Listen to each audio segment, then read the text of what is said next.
Hello hello साथीहरू, के छ खबर? यो चाहिँ 20 गतेको भिडियो है। मैले एडिट गर्न नभएकोले गर्दाखेरि त्यो 20 गते चाहिँ हाम्रो त्रिपिण्डी श्राद्ध थियो जोगमाई खोलामा साँगु बेसीमा। अनि बाबा मामु फुपू ठुलोबुवाहरू सबैजना यो गाडीमा जानुभयो।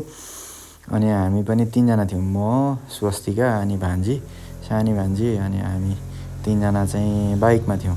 अनि हामी बाइकमा गयौँ। अनि बाटो चाहिँ बिग्रेको छ क्या बिचमा, काहीँ हिलो छ काहीँ के छ, बर्खाको बेला यस्तै हो। अनि हिलो गाडीमा चबाङ चुलुङ हुँदै गर्दै पुग्यौँ। हामी निकैजना थियौँ। हामी लगभग लक्ष्मी भक्त सापकोटाको चाहिँ सबैजना थियौँ क्या, हामी परिवार सबै थियौँ।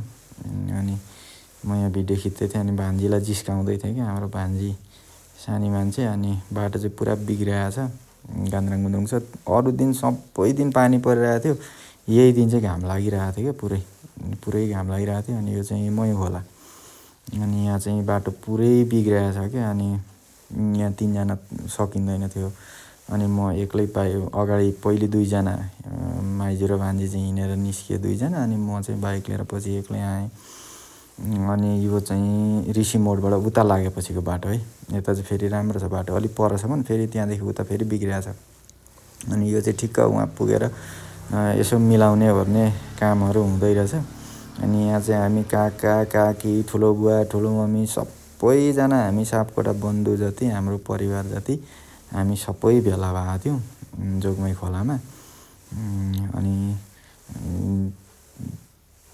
यहाँ चाहिँ अब नुहाउनु पर्ने अनि विभिन्न कर्महरू हुँदो रहेछ। अनि ठ्याक्क यतिखेरै लु त्यहाँ सब अरूको खिच्दै खोलाको पनि एउटा खिचिहालौँ न त भन्ने हिसाबले खिच्यो। अनि यो पहिलो चरणको बिहानको यसो तर्पण दिने गर्ने भन्दो रहेछ। अनि यो चाहिँ त्यो कार्यक्रम भइरहेछ होइन। अनि खोला चाहिँ फेरि एकदम ठुलो थियो, तर सङ्लो थियो, ठुलो आइरहेको थियो खोला चाहिँ। अनि अब यहाँ चाहिँ तर्पण नदिने, केस नकाट्नेहरू चाहिँ त्यता हुनुहुन्थ्यो। अनि यता यहाँ हाम्रो कर्म सुरु भयो। एकपट्टि चाहिँ श्राद्ध हुँदै थियो भने अर्कोपट्टि चाहिँ हवनको लागि पूजाआजा हुँदै थियो होइन। अनि बाबा ठुलो बुवा ठुलो मम्मी काका सबैजना बसेर गर्दै हुन्थ्यो। अनि यो चाहिँ ठ्याक्कै पिण्ड दिने बेलाको मैले खिचिरहेको थिएँ यो। अनि यो चाहिँ ठिक्क पिण्ड दिने बेलाको हो यो चाहिँ। अनि हाम्रो यहाँ बिचमा यहाँ चढाउँदै गर्नुहुने चाहिँ आसामबाट आउनुभएको ठुलो बुवा हो। अनि उतापट्टि बाबा हुनुहुन्छ, यतापट्टि पिण्ड समात्ने चाहिँ ठुलो बुवा। अनि यहाँ सबैजना यो अन्तिम यो लट्ठीहरू अनि कपडाहरू के यो दान गर्नुपर्ने सामग्रीहरू सबै थोक त्यहाँ राखेर पूजाआजा गर्दै गरेको अवस्था।